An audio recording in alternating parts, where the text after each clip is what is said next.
Thank you, everybody. My name is Chukma Blanca. I'm the chairman for ZAPU in Europe.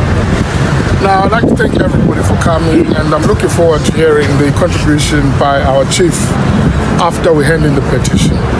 Now, a lot of people ask a question, and they keep asking us, even as we go to different embassies, and we're coming here to number 10. What do you hope to achieve? Why don't you do this in your home country?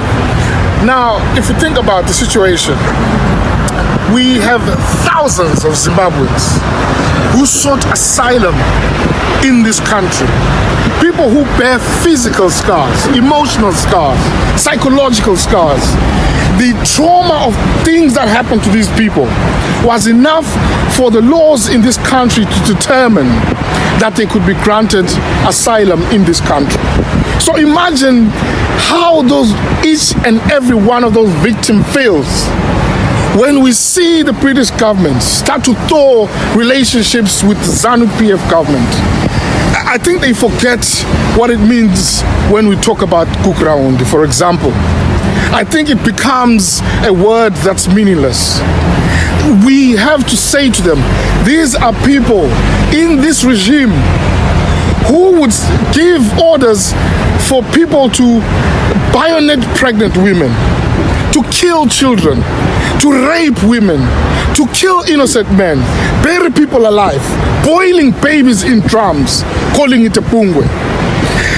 In a terrible set of events that caused people to land up in this country seeking asylum. So this petition is very important to say there should be no thawing of relationships with the Zimbabwean government. You don't negotiate with terrorists, which is exactly what they are. We also went to the South African embassy. It's sad that the South African embassy, the High Commissioner was not there, but they were very welcoming. I was saying to the chief that just the atmosphere, the warmth with which they receive you is completely different from our own embassy. When you go to the Zimbabwean embassy, it's almost as if it's a combative situation. Even the staff, they are naturally angry people in there. Why are they fighting us? We are Zimbabweans. It shows that the relationship between the politics and the general public has broken down. You know, we're walking here along where there's number 10. There's not even a lot of police or army presence. Go to Zimbabwe, to the State House and see. Soldiers everywhere, police everywhere, ready to shoot and kill people. Why do you want to kill people?